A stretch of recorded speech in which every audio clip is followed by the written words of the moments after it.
APUSH Review Podcast, periods 1 through 2, 1491 to 1754.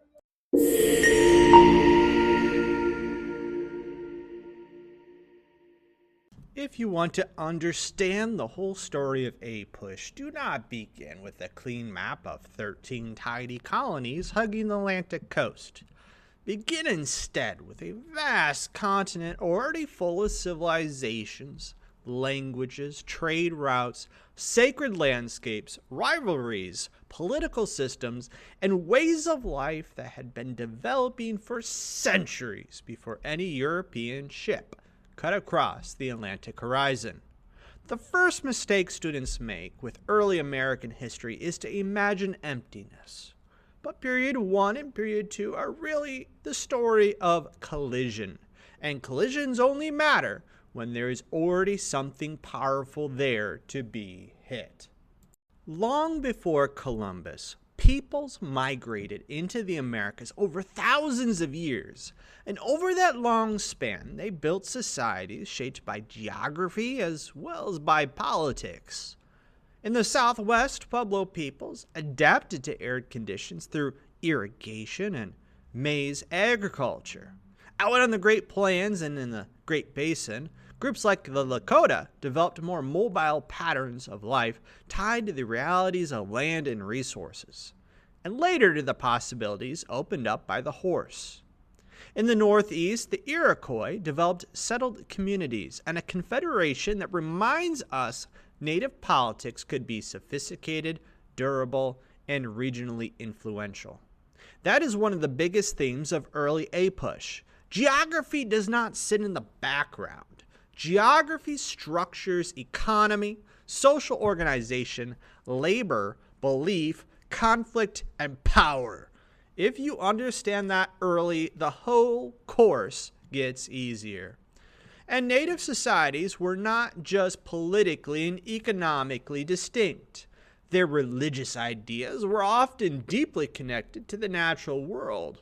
Many communities held beliefs that we often describe as animist, the conviction that the world around them, plants, animals, and other non-human forces, carried spiritual meaning.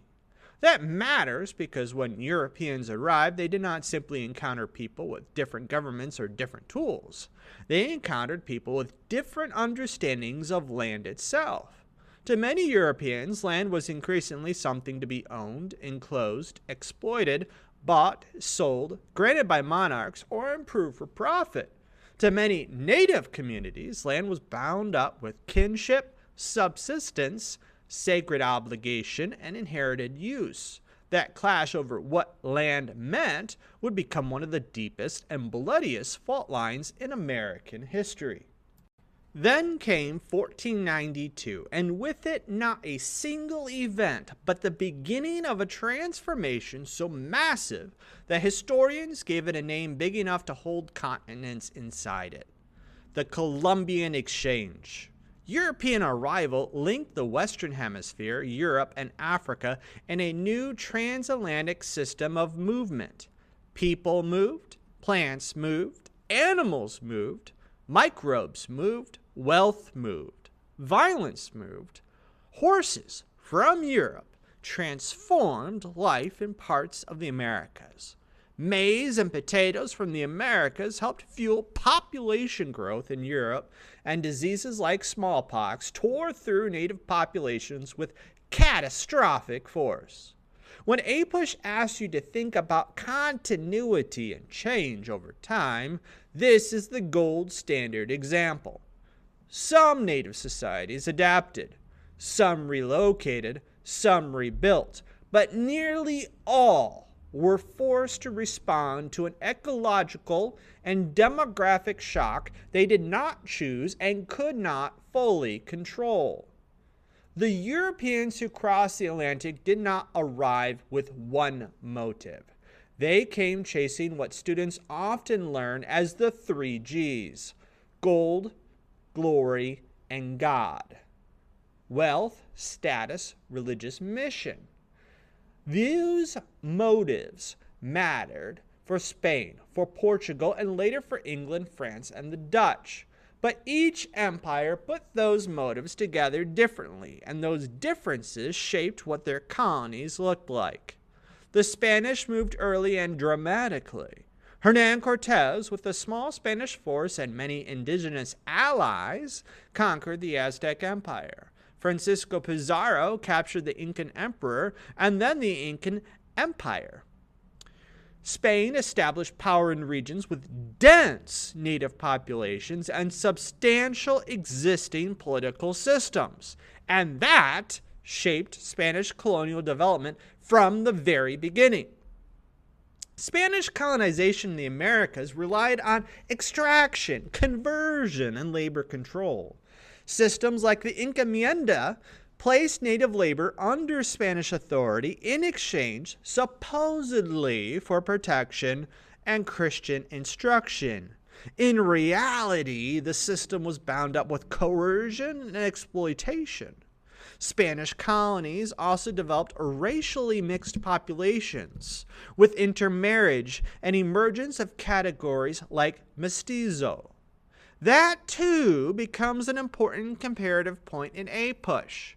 The Spanish, French, and Dutch often formed more complex day-to-day relationships with native peoples than the English did, in part because their colonial models involved fewer European settlers and more trading networks, or imperial control layered over existing indigenous populations.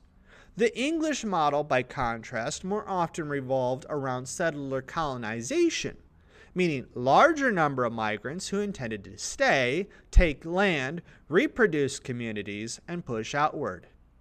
Even within the Spanish Empire, colonization was contested. Some Spaniards justified conquest and domination by arguing native peoples were inferior by European standards and could rightfully be subdued. Others condemned Spanish cruelty. Bartolomé de las Casas famously criticized the destruction inflicted on indigenous people. Those debates matter because they show empire was never morally simple enough to the people building it. And native peoples, of course, were not passive recipients of European decisions. The Pueblo Revolt of 1680 stands as one of the clearest reminders that native resistance could be coordinated, forceful, and effective. Faced with attempts to erase their beliefs and impose Catholic control, Pueblo peoples rose up, killed hundreds of colonists, and destroyed churches. Period 1 already teaches one of the great APUSH patterns. Conquest produces resistance, and resistance reshapes empire. By the late 16th century, Protestant England was ready to challenge Spanish power. The defeat of the Spanish Armada in 1588 was not just a naval story. It signaled an opening for English ambitions overseas. England experimented first and failed first, with Roanoke becoming the famous lost colony. But failure did not kill the larger project. It refined it.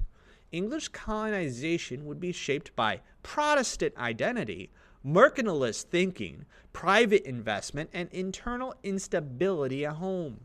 Some colonies would be joint stock ventures backed by investors. Some would be proprietary grants handed to individuals or groups. Some would become royal colonies under direct crown control. That variety matters because colonial government in British North America was never uniform. Local political structures, charter arrangements, religious goals, and economic incentives varied from colony to colony, and those regional differences would become one of the defining themes of Period 2. Jamestown, founded in 1607, was the first permanent English settlement in North America, and it began not as a city on a hill, but as a business venture. That contrast is worth holding onto. Virginia was not founded mainly to create a model religious commonwealth. It was founded in hopes of wealth. The Virginia Company expected profit. The early years were brutal. Disease, starvation, poor planning, and environmental hardship nearly destroyed the colony in the starving time. John Smith imposed discipline and helped stabilize the settlement, but Jamestown only found a durable economic footing when John Rolfe successfully promoted tobacco cultivation. And tobacco changed everything. It turned Virginia into a cash crop colony. It tied local survival to Atlantic markets. It encouraged the rise of the plantation system. It created insatiable demand for land, which meant settlers pressed farther into native territory. It created insatiable demand for labor, which meant colonial society had to solve the problem of who would do the work. Tobacco is the perfect APUSH example of economics driving politics, land use, social hierarchy, and racial development all at once. It enriched some colonists, it exhausted the soil, it widened the gap between the elites and ordinary laborers. It intensified conflict with the Powhatan Confederacy. A plant became a system. In the colony's early decades, much of that labor came from indentured servants, people who'd exchanged several years of work for passage to the Americas. The headright system further encouraged migration by granting land to those who paid for another person's journey.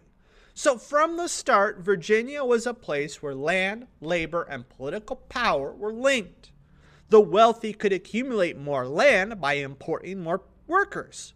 The laboring poor hoped service would someday lead to independence. At the same time, Virginia developed an early representative institution, the House of Burgesses, in 1619, often noted as the first representative assembly in what would become the United States. And there is the APUSH paradox right there in one colony.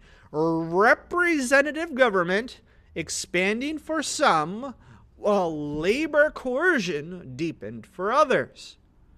Relations between English settlers and Powhatan peoples were tense, almost from the beginning, and became increasingly violent as the colony expanded. The Anglo-Powhatan War stretched across decades. The marriage of Pocahontas and John Rolfe is often remembered as a moment of peace, but it did not resolve the deeper conflict, because the deeper conflict was not a misunderstanding between individuals. It was a struggle over land, sovereignty, and survival. The 1622 attacks on the English and the brutal English response reveal the larger pattern that would repeat again and again across North America. Settler expansion produced native resistance, which in turn produced harsher colonial militarization and more dispossession.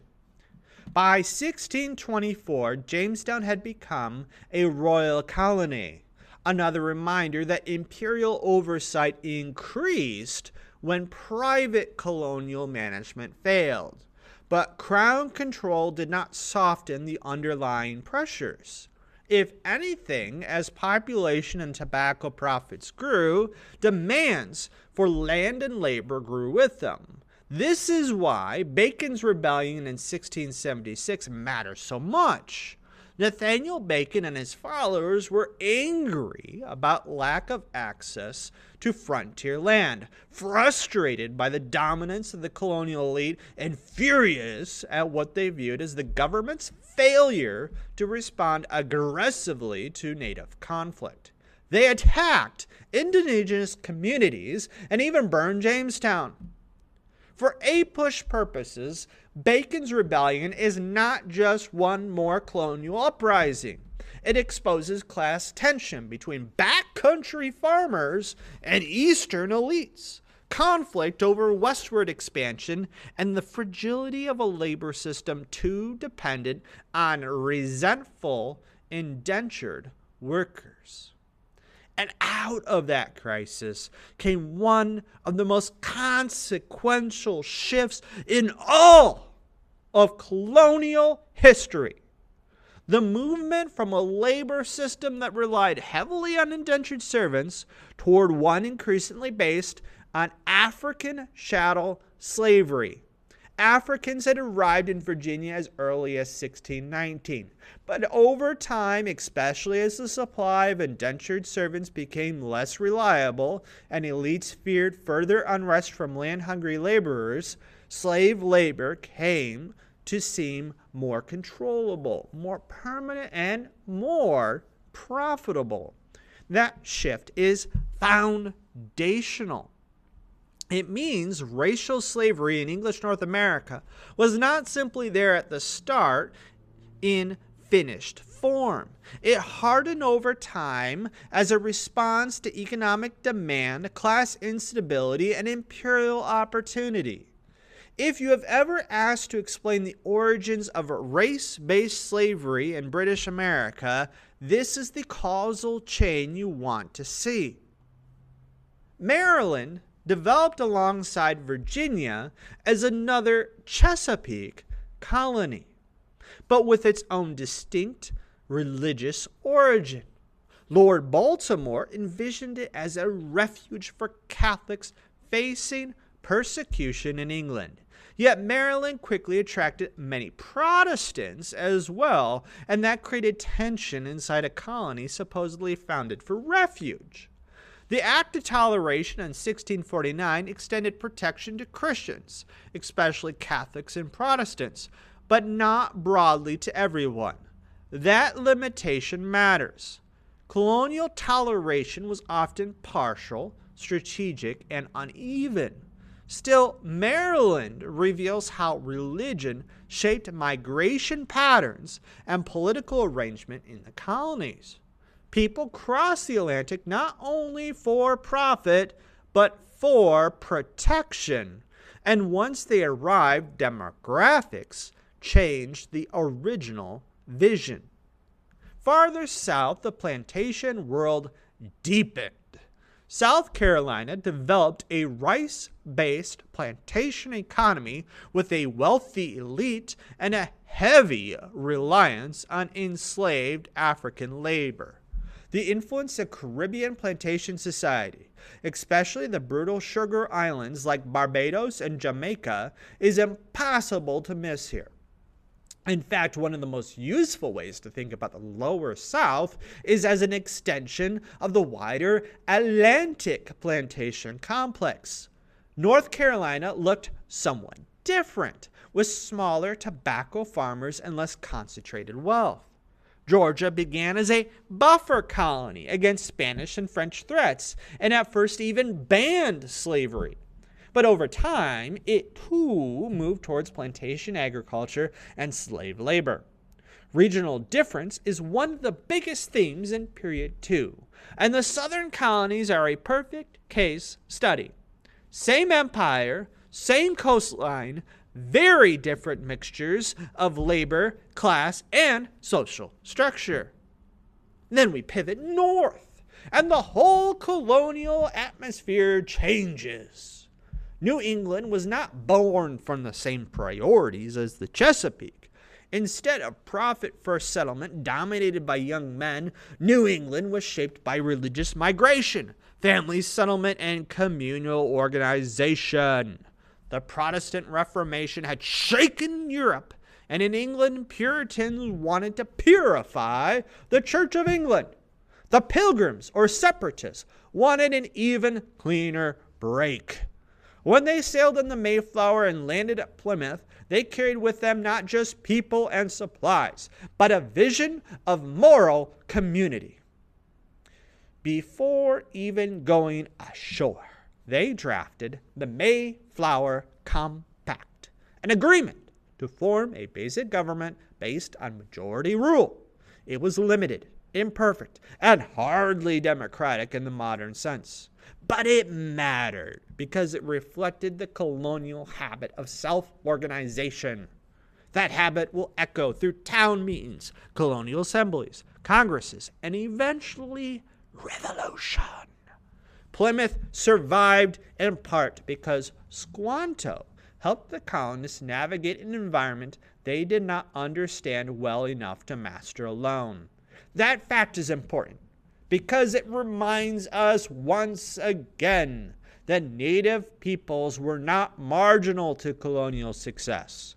Colonial survival frequently depended on indigenous knowledge, even as colonial expansion later helped destroy the very peoples who made survival possible. Massachusetts Bay, founded under John Winthrop, carried the Puritan project farther and bigger. Winthrop imagined the colony as a city upon a hill, a model Christian society watched by the world. That phrase matters, not just because students are expected to know it, because it introduces a long-running American theme. The idea that society in North America had a special mission, a providential purpose, an obligation to stand as an example. You can trace that idea forward through reform movements, manifest destiny, Cold War rhetoric, and beyond. But in the 17th century, the city upon a hill was not mainly about liberty for everyone. It was about building a disciplined Puritan community. Religion in Massachusetts Bay shaped politics, education, family life, and social hierarchy. Church membership was tied to political participation. Town meetings gave local adult male church members a powerful voice in community affairs. Harvard was founded to help train ministers. This is another APUSH key point. Religion was not merely private belief. It was civic structure. It determined who belonged, who led, who was trusted, and who could participate, and who was pushed to the margins. New England's economy was more mixed than the plantation South, including farming, trade, and shipbuilding, and its settlements were tighter knit and more family-centered. Geography mattered again. Harsh winters, rocky soil, and harbors encouraged a different social and economic order than the tobacco fields of Virginia. Yet even a community organized around shared belief could not escape dissent. Roger Williams challenged Puritan leaders, criticized the colony's treatment of native peoples, and argued for a stricter separation of church and state.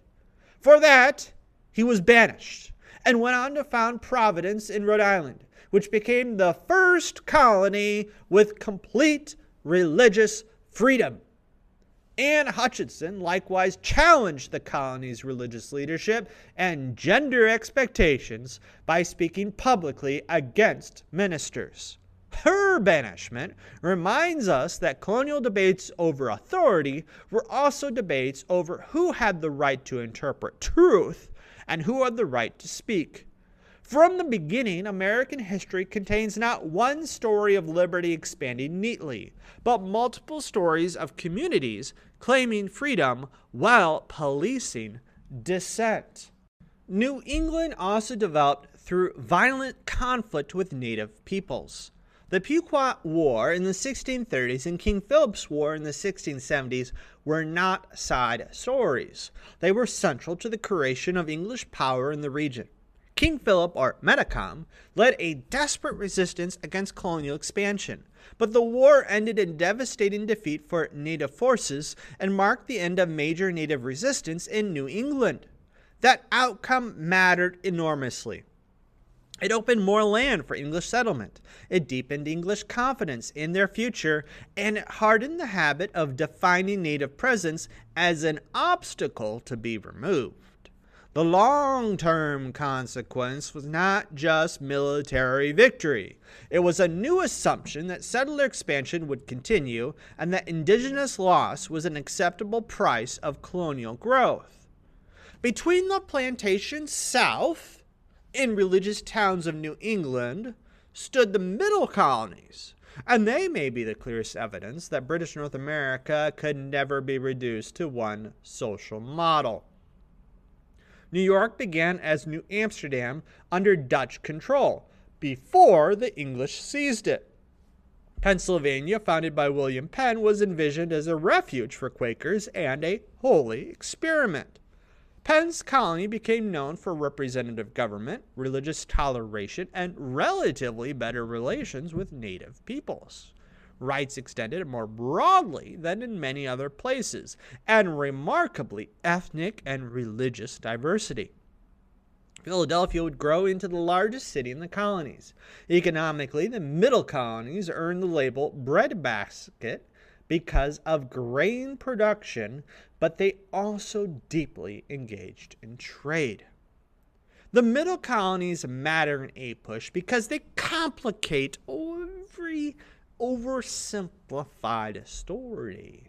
They were not the rigidly orthodox world of Puritan Massachusetts. They were not the plantation hierarchy of South Carolina. They were ethnically, religiously, and economically diverse. That diversity made them dynamic, but also meant colonial America was already becoming a place where pluralism and conflict lived side by side. When later Americans talk about the colonies as the cradle of religious freedom or representative government, the middle colonies are part of why that claim has some truth. But we should also add the footnote. Even relative openness existed inside an empire built on conquest, inequality, and exclusion. All of these colonies, however different, were still part of the British Empire, and that means they were shaped by mercantilism. Mercantilism held that colonies existed to enrich the mother country. The Navigation Acts required colonial trade to move through English or colonial ships, funneled commerce through English ports, and limited where certain goods could be sent. In theory, the empire was a tightly ordered economic system.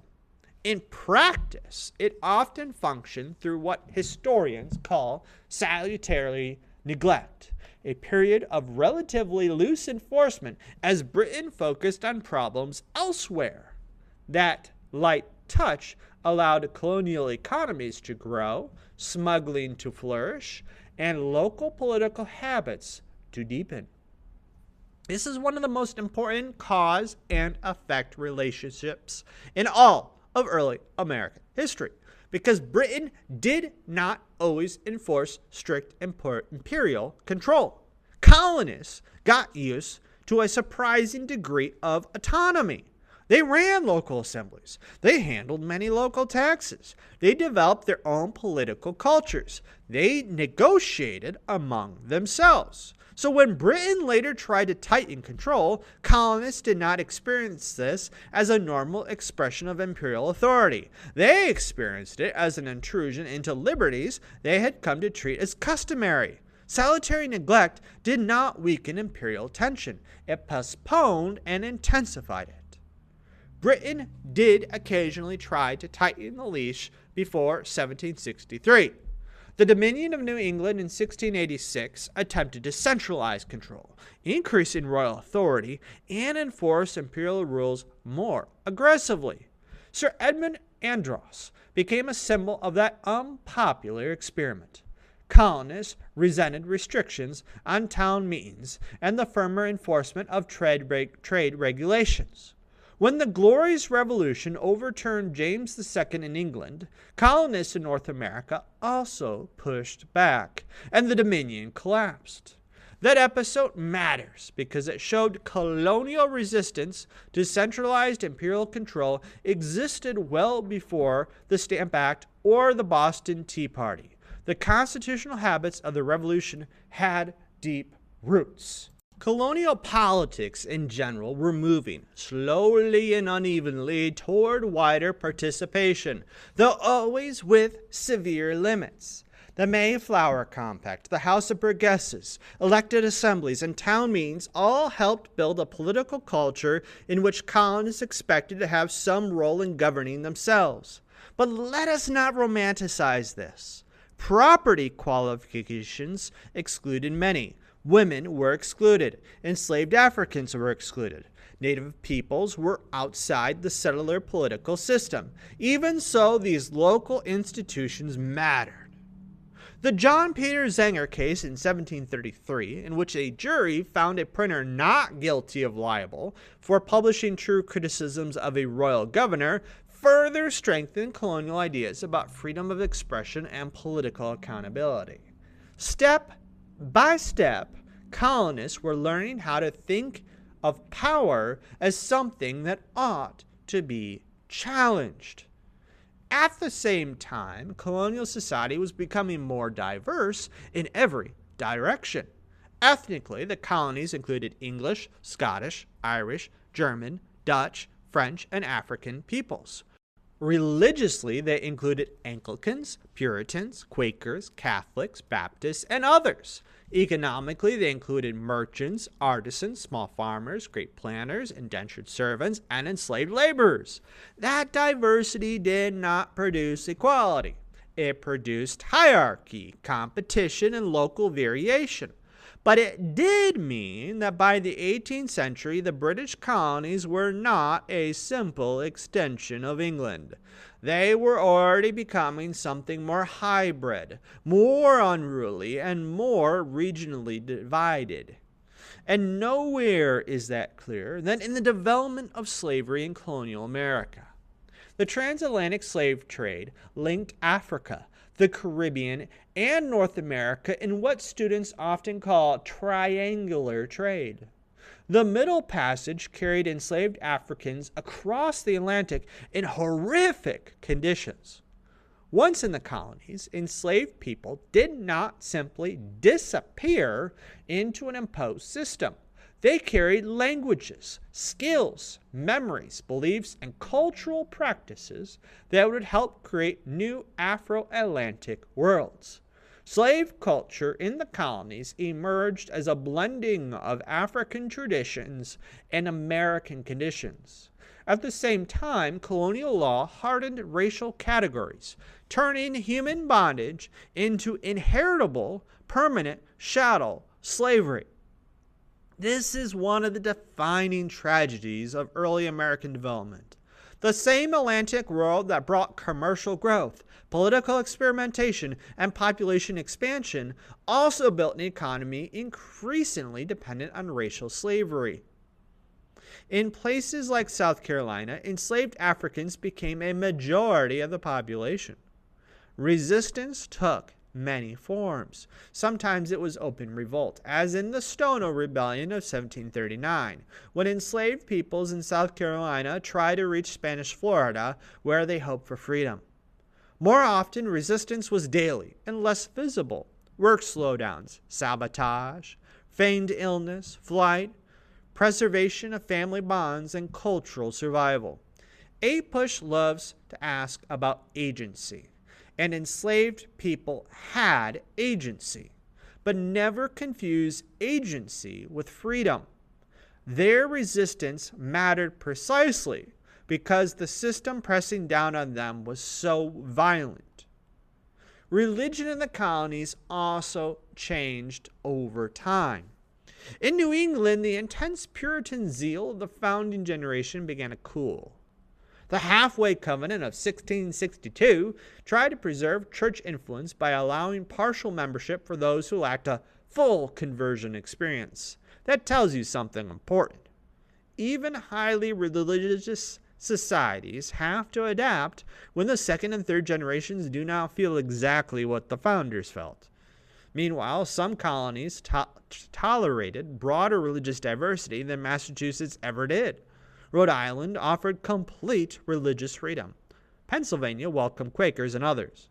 Maryland tolerated Christians. Toleration remained limited and incomplete, but the religious map of British North America was becoming more varied. Then came the Great Awakening in the 1730s and 1740s, a religious revival that spread across the colonies. Preachers like Jonathan Edwards and George Whitefield brought emotional intensity, personal conversion, and evangelical energy to colonial religion. The movement divided people into new lights who embraced the revival and old lights who resisted it, and encouraged new colleges, new churches, and greater religious diversity. But its biggest significance may be political and cultural. The Great Awakening became the first mass movement shared across the colonies. It taught ordinary people they could challenge established authorities, trust their own spiritual experiences, and participate in a larger intercolonial conversation. That did not cause the American Revolution by itself, but it helped normalize the habit of questioning hierarchy. You can see by now why period 2 is so important. It is not just a list of colonies and founders. It is the formation of patterns, regionalism, self-government, labor exploitation, religious pluralism, imperial control balanced against local autonomy, native dispossession, racial hierarchy. If you follow those patterns forward, you are basically following the entire rest of the APUSH course. And then, just as those patterns were hardening, the colonies were drawn into an even larger imperial struggle. Britain was not the only European power in North America. France built a colonial prison centered more on fur trading and missionary work than on mass settler expansion. Samuel de Champlain founded Quebec. French relationships with native peoples often involved alliances, trade, and intermarriage to a greater extent than in the British colonies. The Dutch and the Spanish also remained important imperial players. That mattered because North America was not simply England's frontier. It was part of a global contest for wealth, land, trade, and strategic power. That contest produced a series of colonial wars. King William's War, Queen Anne's War, and King George's War. In many ways, these were North American extensions of larger European conflicts. For colonists, that meant living inside an empire whose priorities were not always their own. Still, those wars accustomed colonists to thinking of themselves as militarily involved in imperial defense. They also reinforced the reality that native nations were not bystanders. Native communities made alliances, pursued their own interests, and shaped the balance of power. Again, agency is everywhere in the story, even if outcomes are unequal. The decisive rupture came in the 7 Years' War, called in North America the French and Indian War. The immediate source of tension was the Ohio River Valley, where British colonists, native peoples, and the French all had overlapping interests. Land claims mattered. Trade mattered. Strategic control mattered. British colonists who had been moving westward beyond the Appalachians, and that movement ran straight into French territorial claims and native concerns over hunting grounds, diplomacy, and autonomy.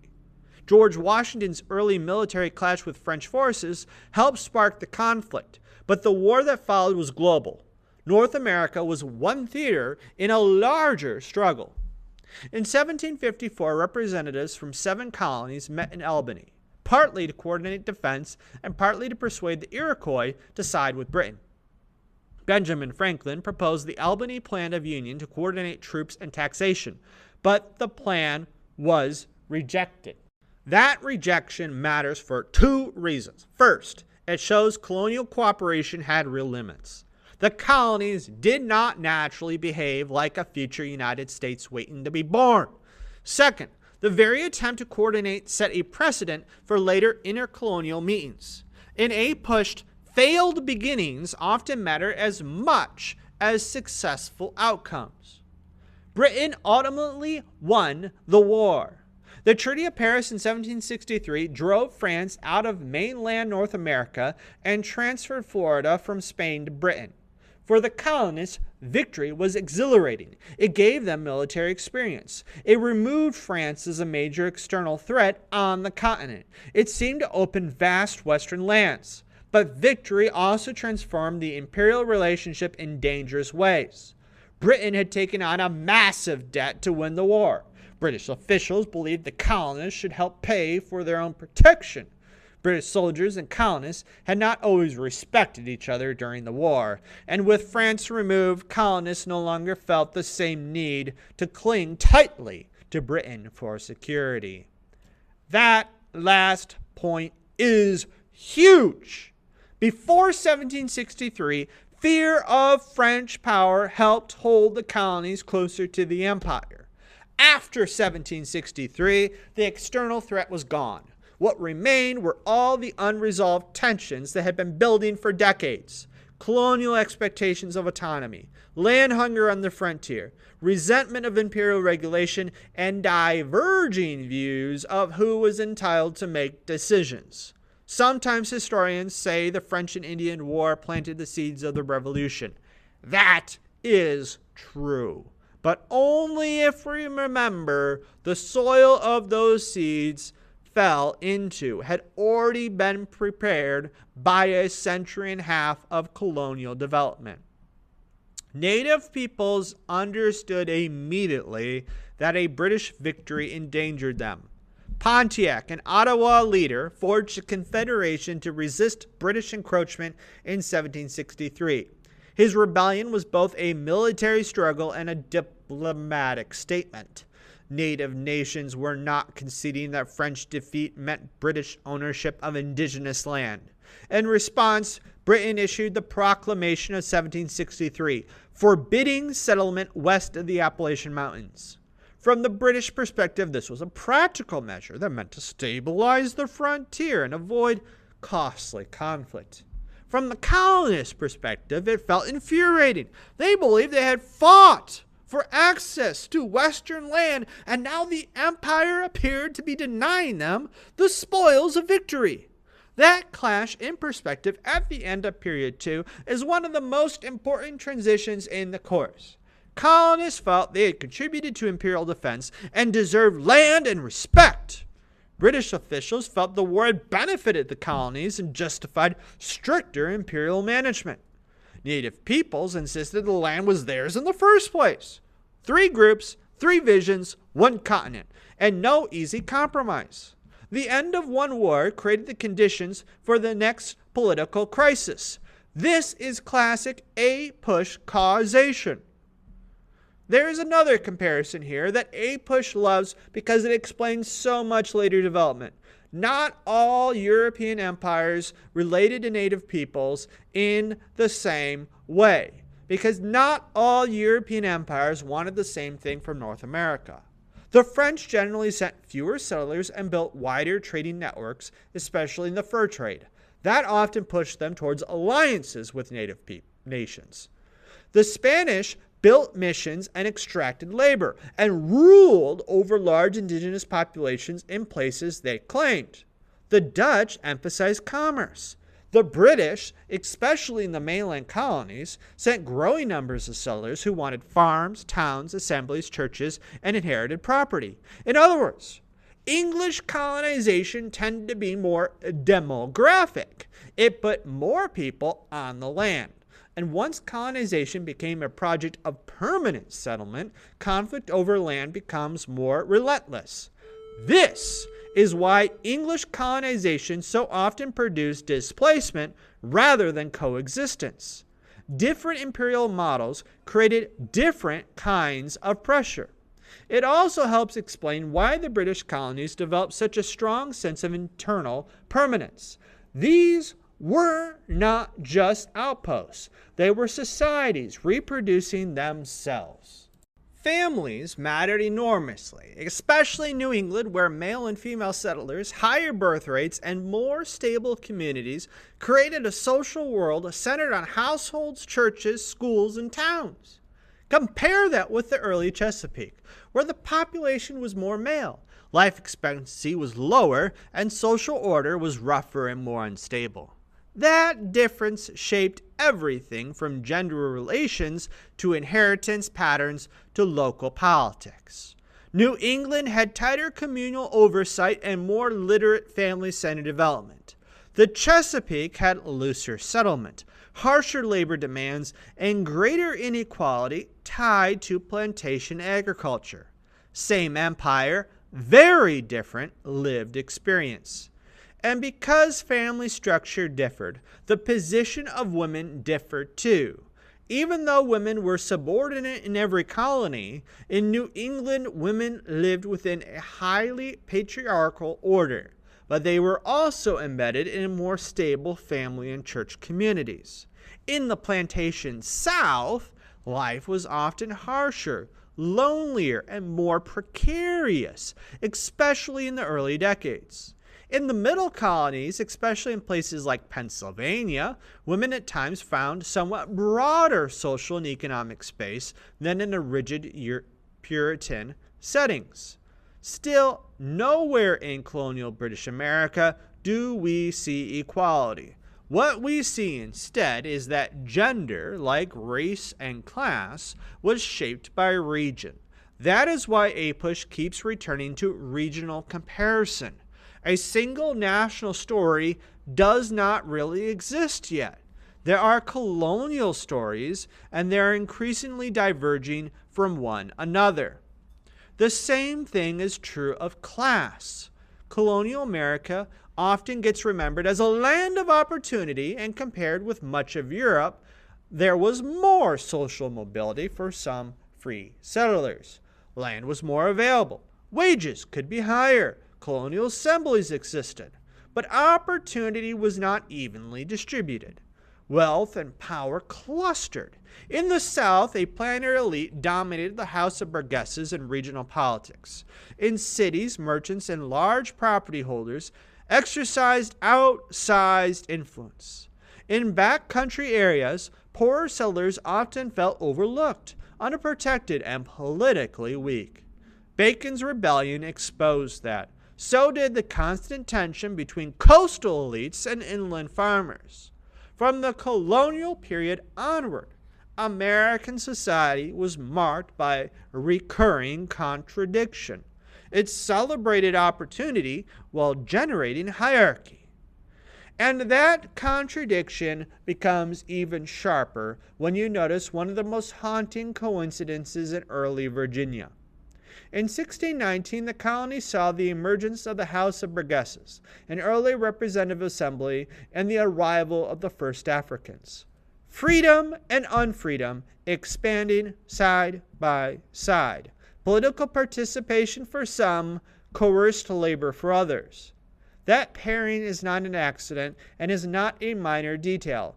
It is one of the defining issues of American history. The developments of self-government in the colonies did not prevent the rise of slavery. In important ways, the same local elites who defended their rights as Englishmen also defended systems of labor domination. If you can hold those two truths together, the rest of APUSH begins to make a little more sense.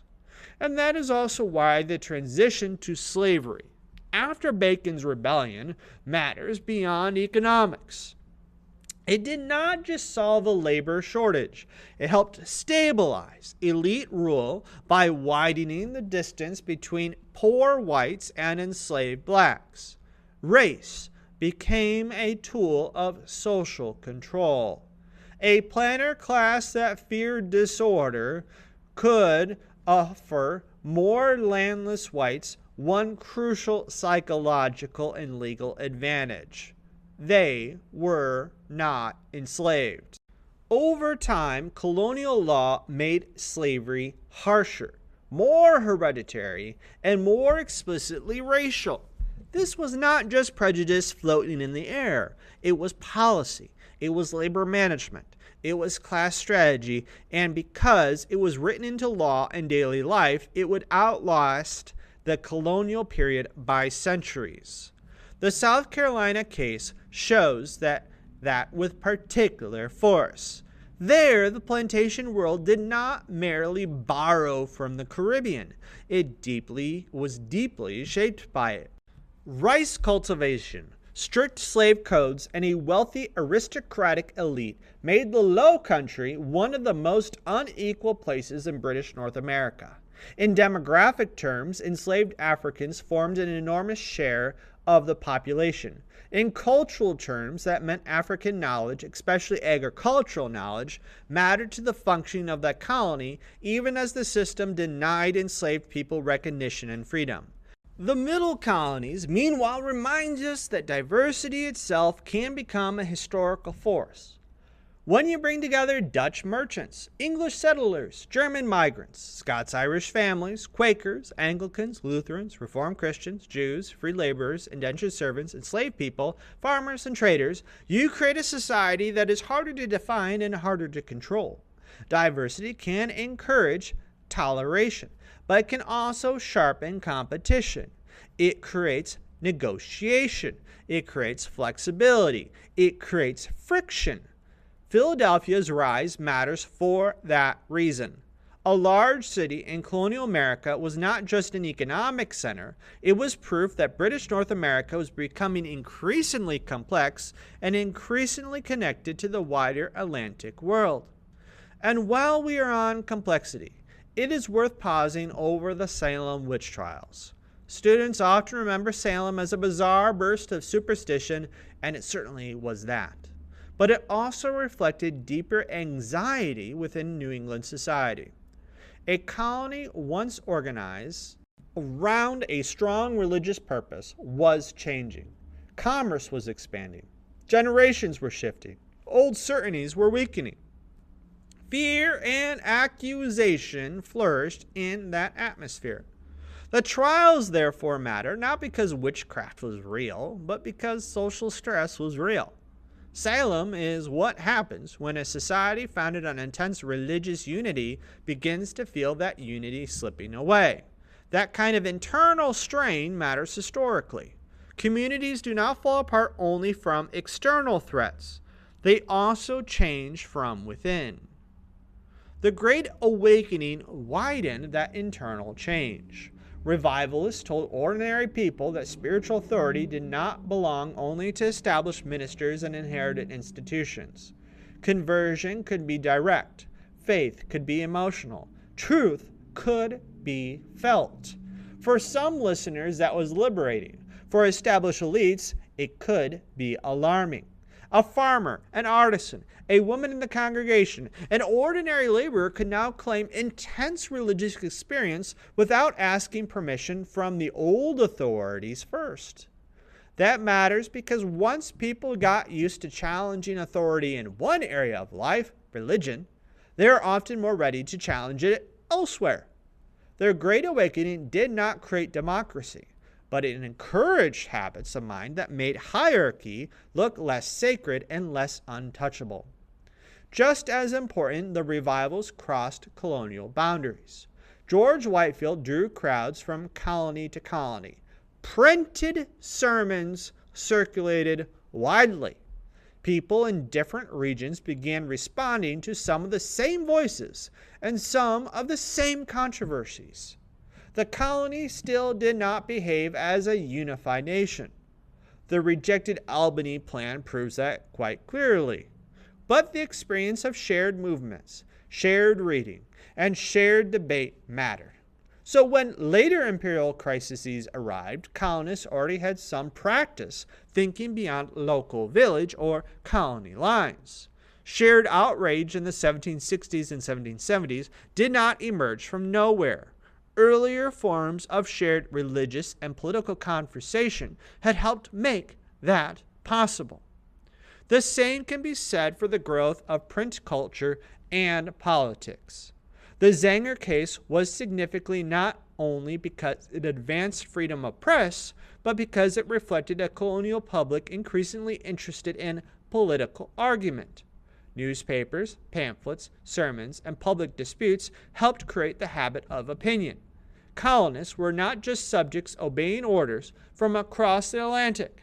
They were readers, critics, voters in some cases, participants in local assemblies, and members of communities that discussed power openly. That habit of criticism would become combustible once imperial policy changed after 1763.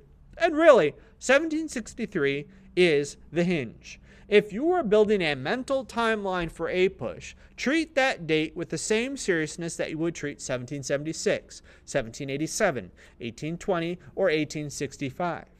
Before 1763, Britain often tolerated colonial looseness because broader imperial concerns made strict enforcement difficult.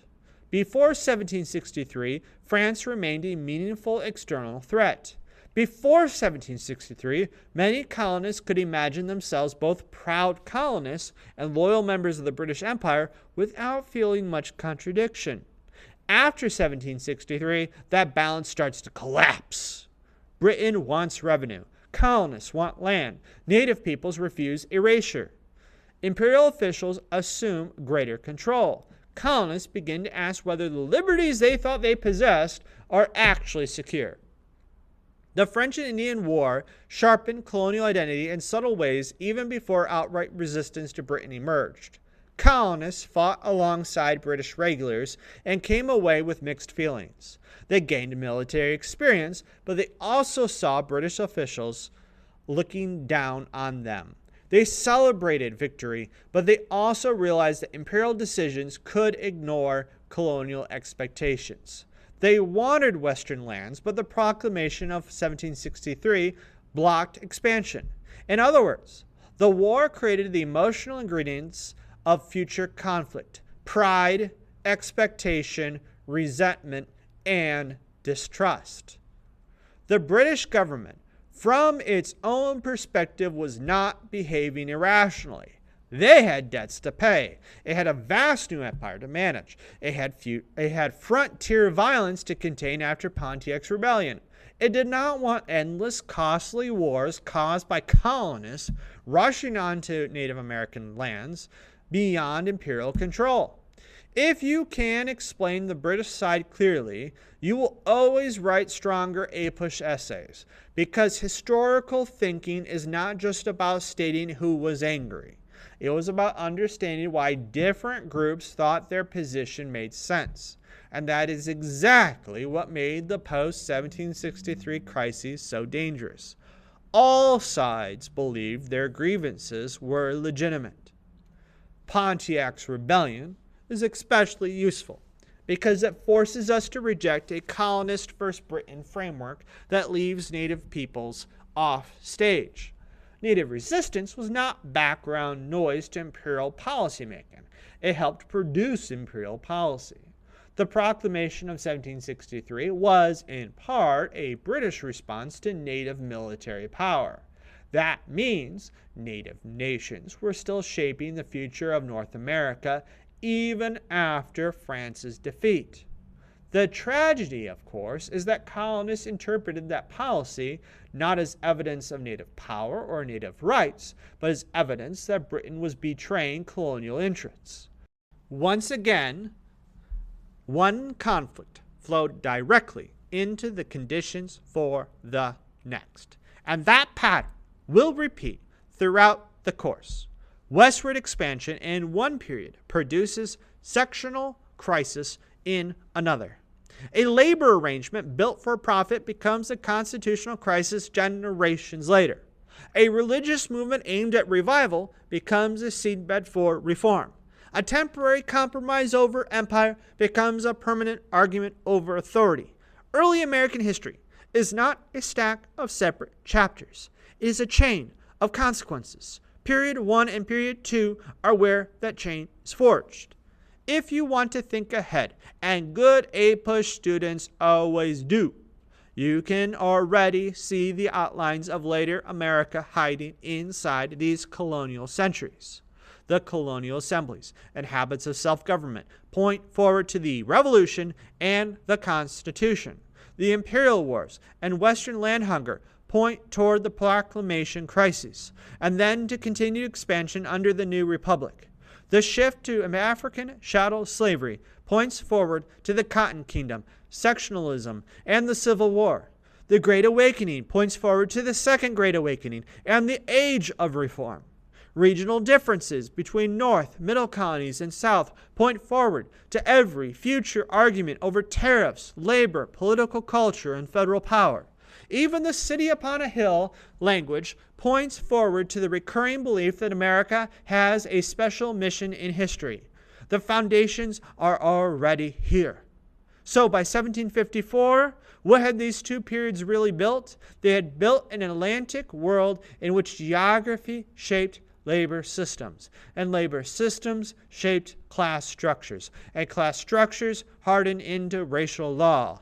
They had built regional differences so deep that even while the colonies shared an empire, New England, the Middle colonies, and the South were becoming distinct societies. They had built patterns of self-government strong enough that colonists expected a voice, but not strong enough to include everyone. They had built religious pluralism and revivalist energy that encouraged dissent, while also revealing how often societies that talked about truth punished those who challenged authority. They had built an economy tied to trade, land hunger, and enslaved labor, and they had built a frontier soaked in native resistance and settler expansion. That is why periods 1 and 2 matter so much for the AP exam and for understanding the larger national story. The American Revolution does not come out of nowhere. It comes out of salutary neglect, imperial rivalry, frontier conflict, political habits learned in assemblies and town meetings, and arguments over who gets to tax, govern, and expand.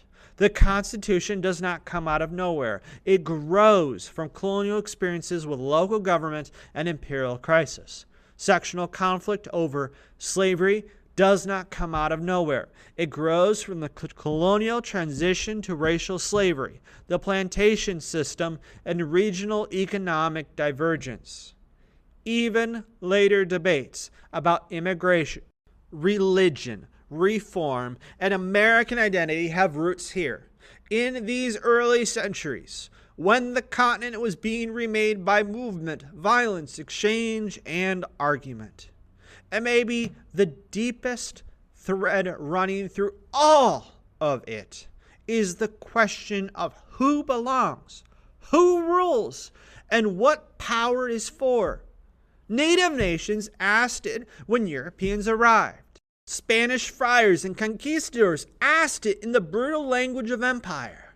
Virginia planters asked it when they chose slavery over a more unstable labor force.